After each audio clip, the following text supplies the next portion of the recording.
خدا کی قسم اس عزاداری میں ایک چیز اور ہے جس کی بڑی عظمت ہے، بڑی تاریخی حیثیت ہے، بڑی معنویت ہے، اور وہ کیا ہے؟ یہ جو اس منبر پہ لگا ہوا ہے علم. چند جملے آج اس علم کے لیے بھی عرض کر لوں. خدا جزائے خیر عطا فرمائے ہمارے ان بزرگوں کو جنہوں نے اس علم کو اس شکل میں محفوظ رکھا ہے.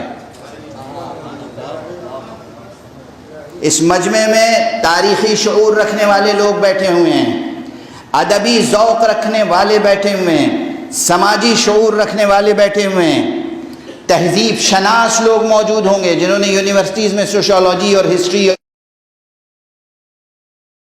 ان چیزوں کا مطالعہ کیا ہوگا. دیکھیے تہذیب، ثقافت، کلچر، سویلائزیشن، اس کے پیچھے روح ہوتی ہے، معنویت ہوتی ہے، حقیقت ہوتی ہے، نظریہ ہوتا ہے، علمی حقائق ہوتے ہیں، لیکن یہ تمام چیزیں کچھ علامتوں میں مجسم ہو جاتے ہیں. سبحان اللہ سبحان اللہ. کچھ علامتوں میں کچھ سمبلز ہوتے ہیں، کچھ پیکر ہوتے ہیں، کچھ علامتیں ہوتی ہیں جن میں وہ نظریے، وہ حقیقتیں، وہ اسپرٹ مجسم ہو جاتی ہے. ایک مرتبہ ایک صاحب نے میرے سامنے اعتراض کیا کہ بھائی، وہ میرے سامنے تشریف فرما تھے، اور انہوں نے اعتراض کیا کہ بھائی یہ علم کی شکل جو ہے یہ تو ہم نے مثلا غیروں سے لی ہے. میں نے کہا قبلہ و کعبہ، آپ اس علم کی تاریخ سے اس کا مطلب واقف نہیں ہیں. جب تک پوری تحقیق نہ کر لیں اس وقت تک لب کشائی نہ کیجیے. جب تک تحقیق نہ کر لیجیے لب کشائی نہ کیجیے. جوانان عزیز، بزرگان محترم، تاریخ اور تہذیب اور ثقافت اور سماجیات کا شعور رکھنے والے یہ مطلب آج لے کر ہدیے کے طور پر جائیں گے. جس طرح کل میں نے ممبر کی عظمت کے متعلق عرض کیا تھا، یہ علم عظیم ایک میراث ہے. یہ بھی میراث اسلام ہے، یہ بھی میراث توحید ہے، یہ بھی میراث ختم نبوت ہے، یہ بھی میراث ولایت ہے. یہ علم پیغمبر اکرم صلی اللہ علیہ وآلہ وسلم نے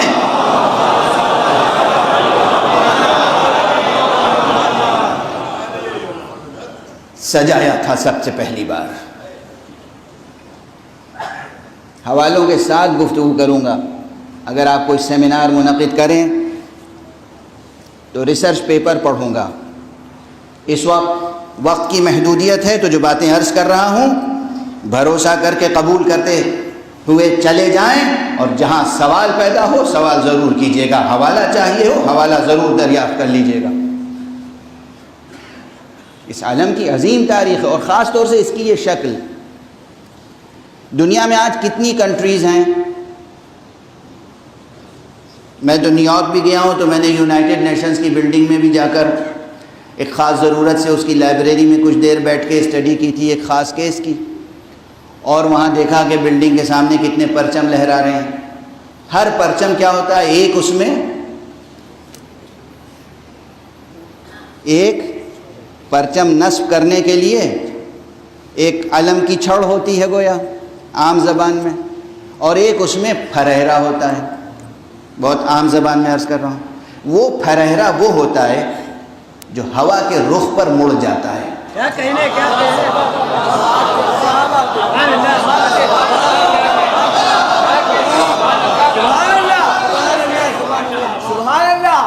دنیا میں جتنی کنٹریز ہیں سب کا پرچم اس طرح ہوتا ہے کہ وہ جدھر ہوا چل رہی ہو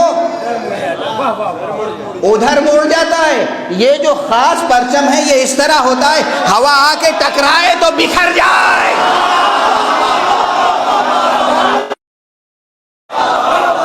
یہ تنہا علم ہے جو ہوا کے رخ کو موڑتا ہے، خود ہوا کے رخ پر نہیں مڑتا.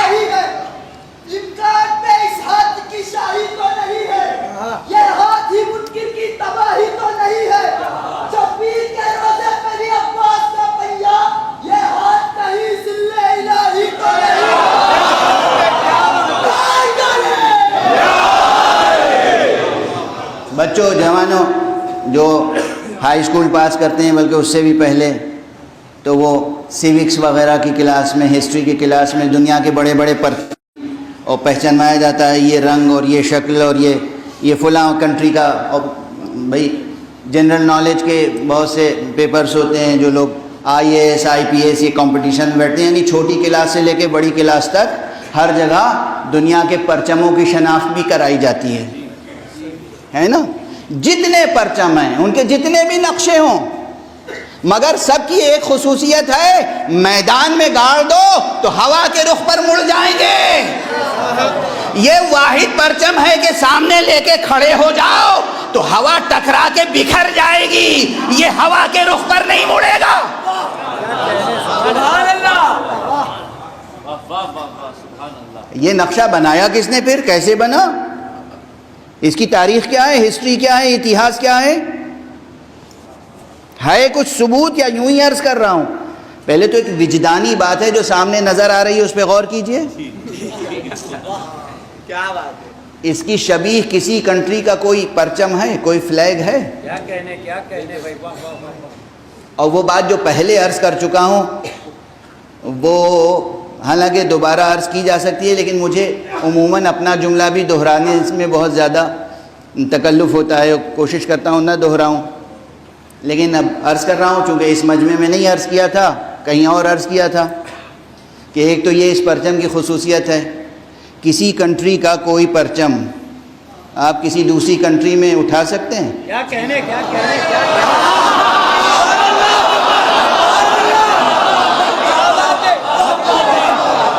سبحان اللہ، واہ ماشاء اللہ. بھائی ہندوستان اور بنگلہ دیش میں بہت دوستی ہے، اب وہ مسلم کنٹری ہے اور یہ غیر مسلم کنٹری سمجھی جاتی ہے، مگر آپ بنگلہ دیش کا پرچم اپنے ملک میں اور اپنے ملک کا پرچم بنگلہ دیش میں اپنے گھر پہ لگا سکتے ہیں آزادی سے. دونوں ملکوں میں دوستی ہے مگر وہ فوراً آ جائیں گے. یہ کیا تماشا ہے؟ آپ کیا وہ بنگلہ دیش والے پوچھیں گے بھارت سے آپ کا کیا تعلق ہے، بھارت والے پوچھیں گے بنگلہ دیش سے آپ کا کیا تعلق ہے، یا آپ نے اپنے گھر پہ کس لیے پرچم لگا رکھا ہے؟ کسی بھی ملک کا پرچم بغیر اجازت، بغیر سیاسی ضرورت کے، بغیر قانونی جواز کے کوئی نہیں اٹھا سکتا. خدا کی قسم یہ ولایت حسین ہے، پوری دنیا میں جہاں چاہو علم حسینی بلند کر لو.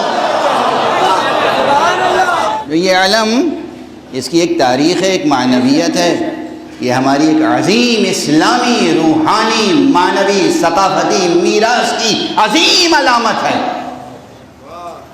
اور خدا کا شکر ہے، مجھے ناز ہے آپ پر، عزاداروں پر. میں نے وہ منظر دیکھے ہیں کہ بم بلاسٹ ہوا، علم اٹھانے والے ریشہ ریشہ ہو کر بکھر گئے مگر علم کو زمین بوس نہیں ہونے دیا.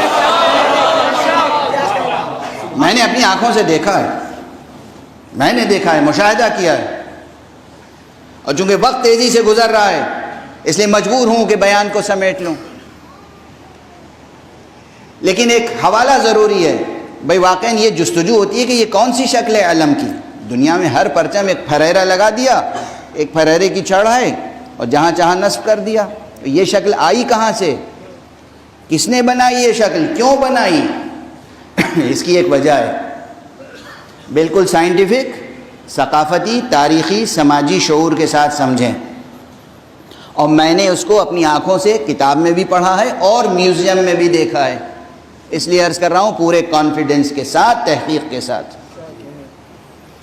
اس علم کو اس طرح ڈیزائن کیا گیا تھا اس لیے کہ عربستان میں جہاں ریت زیادہ ہوتی تھی اور لوگ گھوڑے یا ناپوں پر سفر کرتے تھے تو کوشش ہوتی تھی، یہ چھوٹا سا نہیں ہوتا تھا، بڑا علم ہوتا تھا، کہ اس طرح یہ علم آگے آگے رہے کہ اگر ریت بھی اڑ کے آئے، تنہا ہوا نہیں تو وہ ریت بھی جانوروں کی آنکھوں یا چلنے والوں کی آنکھوں میں نہ جائے اور محفوظ رہیں تاکہ سمت سفر بھول نہ جائیں، بھٹک نہ جائیں.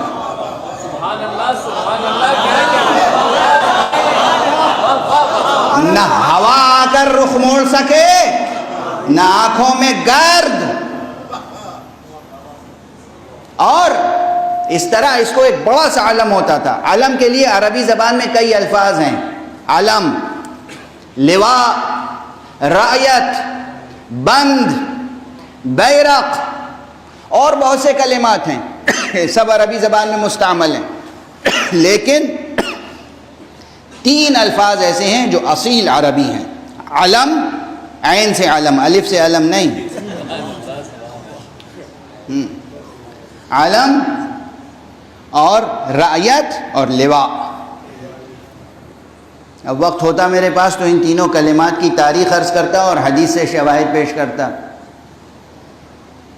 لیکن ان تینوں کلمات میں سب حدیث میں آئے ہیں، لیکن ایک کلمہ خاص طور پر، اور وہ ہے رعیت. رعیت حضور صلی اللہ علیہ وآلہ وسلم نے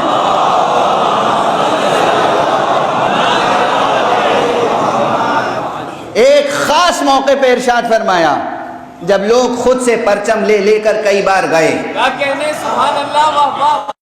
اور ناکام پلٹ کے واپس آئے، تو ایک دن حضور اٹھے اور انہوں نے فرمایا لَأُعْطِيَنَّ الرَّعْيَةَ غَدًا رَجُلًا كَرَّارًا، کل میں اس شخص کو علم دوں گا، رعیت دوں گا جو بڑھ بڑھ کے حملہ کرنے والا ہوگا.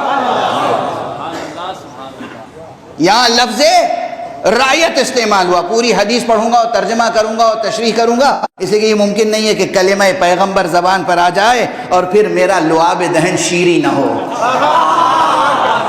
اور جب لعاب دہن شیریں ہو جاتا ہے تو پھر اس کی لذت مجبور کرتی ہے کہ کچھ دیر تک اس پہ گفتگو کی جائے اور اس لذت میں آپ کو شریک کیا جائے. تو اس لیے حدیث کو روک رہا ہوں وقت کی مجبوری سے. فرمایا کل میں اس کو پرچم دوں گا، علم دوں گا، رعیت دوں گا جو بڑھ بڑھ کے حملہ کرنے والا ہوگا. اور وہ حدیث کا تتمہ آپ سب کے ذہنوں میں ہے.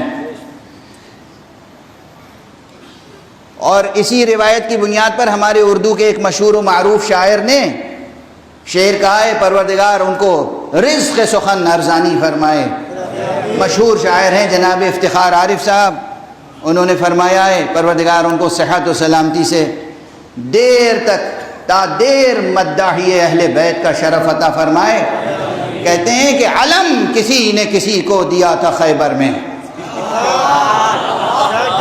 علم کسی نے کسی کو دیا تھا خیبر میں، وہ دن اور آج کا دن اب علم ہمارا ہے.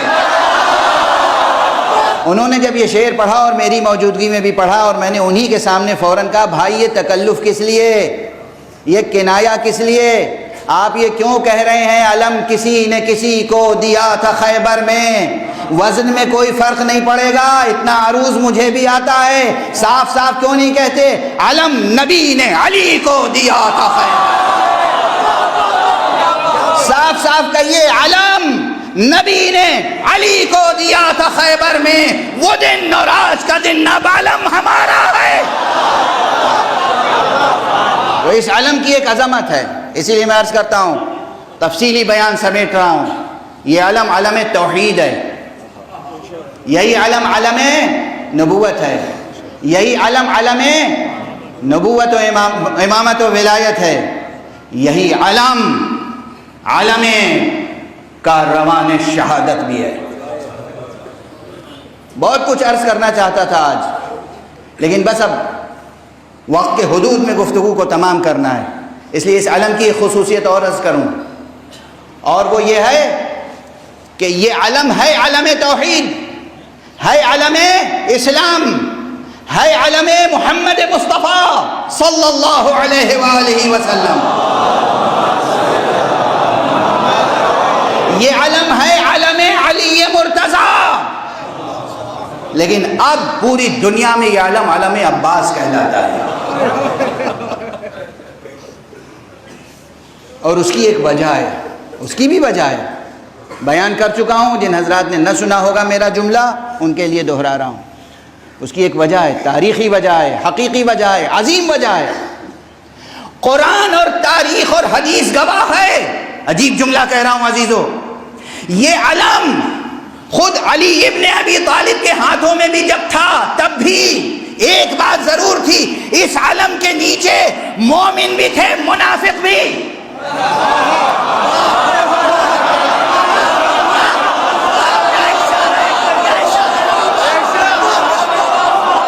تاریخ گواہ ہے، مومن بھی تھے، مسلم بھی تھے، منافق بھی تھے۔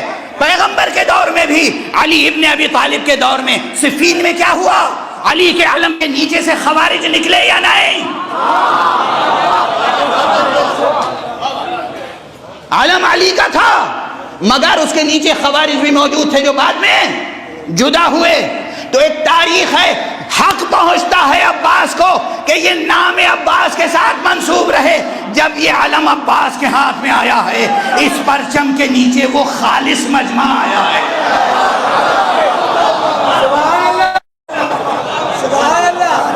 خدا کی قسم، جس کے ایمان کی قسم کھائی جا سکتی ہے، جس مجمع کے لیے آقا حسین نے کہا تھا مجھے ایسے اصحاب ملے، ایسے انصار ملے کہ ایسے اصحاب و انصار نہ میرے نانا کو ملے نہ میرے بابا کو۔